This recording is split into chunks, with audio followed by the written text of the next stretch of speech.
Riddhi Law Classes present. Section 6 of Indian Penal Code. The heading of this code, definition in the code to be understood subject to exception. The heading means code में definition को exception के अधीन समझना चाहिए. Let's see the direct language of section 6. Throughout this code, every definition of an offence is every penal provision and every illustration of every such definition or penal provision shall be understood subject to the exception contained in the chapter entitled General Exceptions. Through those exceptions are not repeated in such definition, penal provision or illustration.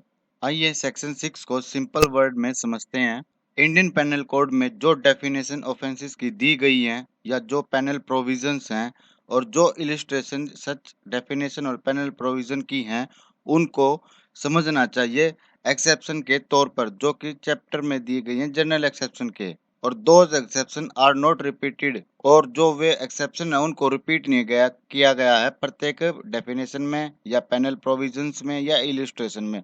उनको chapter general exception में एक बार define कर दिया गया है और उन्हीं के अकॉर्डिंग डेफिनेशन इलिस्ट्रेशन और पैनल प्रोविजन को समझना चाहिए. सेक्शन 6 की जो डायरेक्ट लैंग्वेज है वो हमें यह बताती है. सेक्शन 6 में इलिस्ट्रेशन दी गई है जो कि फर्स्ट इलिस्ट्रेशन है. The sections in this code which contain definition of offences do not express that a child under 7 years of age cannot commit such offences, but the definitions are to be understood subject to the general exception which provide that nothing shall be an offence which is done by a child 7 year of age. It's mean जो Indian panel code के sections हैं जो contain करते हैं definition of offences उसमें यह नहीं बताया गया है कि 7 वर्ष से कम आयु का बच्चा ऐसे ऑफेंसेस नहीं कर सकता.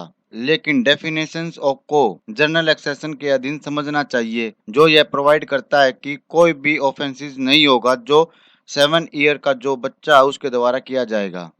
इलिस्ट्रेशन बी है. ए कोई पुलिस ऑफिसर है without warrant apprehended Z who has committed murder.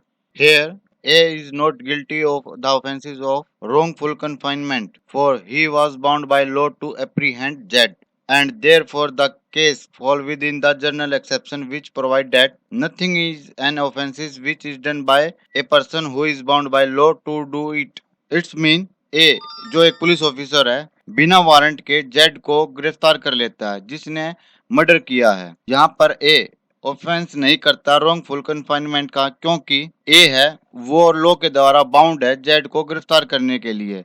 और जनरल एक्सेप्शन में यह दिया गया है कि कोई भी व्यक्ति अगर कोई कार्य करता है जिससे कि वो कानून द्वारा बाध्य है तो उसके द्वारा किया गया कार्य ऑफेंस नहीं होगा न ही वह कल्प्रिट होगा. सेक्शन 6 की डायरेक्ट लैंग्वेज यहाँ पर समाप्त होती है. हम सेक्शन 6 को सिंपल वर्ड्स में जानेंगे.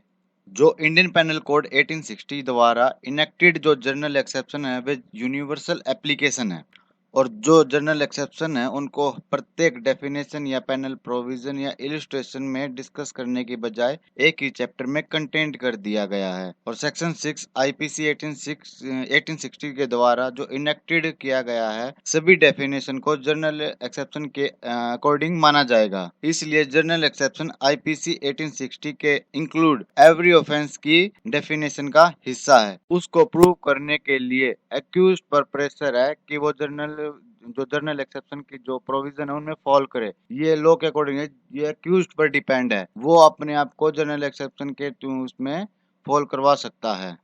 डिस्क्रिप्शन ऑफ ऑफेंसेस में लेंथी एक्सेप्शन को के रिप्रोडक्शन से बचने के लिए सेक्शन 6 एक फॉर्मूला है. इन अदर वर्ड्स जो ऑल ऑफेंसेस को जनरल एक्सेप्शन के रिलेटेड पढ़ना चाहिए जो कि इस चैप्टर 4 में दिया गया है. इसलिए जब कोई कोड की सेक्शन 6 के बेसिस पर इन जनरल एक्सेप्शन के अंतर्गत आता है तो एक्यूज्ड को उपरोक्त जनरल एक्सेप्शन का बेनिफिट दिया जाना चाहिए भले ही इसे किए गए ऑफेंसेस के विवरण में विशेष रूप से फिर से नहीं कहा गया हो. The provision of section 6 should be read as proviso to section 105 of Indian Evidence Act 1872. जब किसी व्यक्ति पर किसी भी ऑफेंस का आरोप लगाया जाता है तो इंडियन पेनल कोड में किसी भी जनरल एक्सेप्शन के भीतर केसेस को लाने वाली परिस्थितियों के एग्जिस्टेंस को प्रूव करने का बोझ या किसी स्पेशल एक्सेप्शन या किसी अन्य भाग में इंक्लूड प्रोविजन के अंडर कि उस कोड या ऑफेंस को डिफाइन करने वाली किसी भी लॉ में उस पर है और अदालत ऐसी परिस्थितियों की इन एग्जिस्टेंस को मान लेगी। इसका सिंपल मतलब है कि जो एक्यूज्ड पर्सन है सारा प्रेशर उस पर है कि वह अपने आप को जर्नल एक्सेप्शन है उनमें फॉल कराए। यह कोर्ट पर डिपेंड नहीं है। सो सेक्शन 6 यहाँ पे फिनिश होता है। Thank you so much for watching this video. Please subscribe, like and share.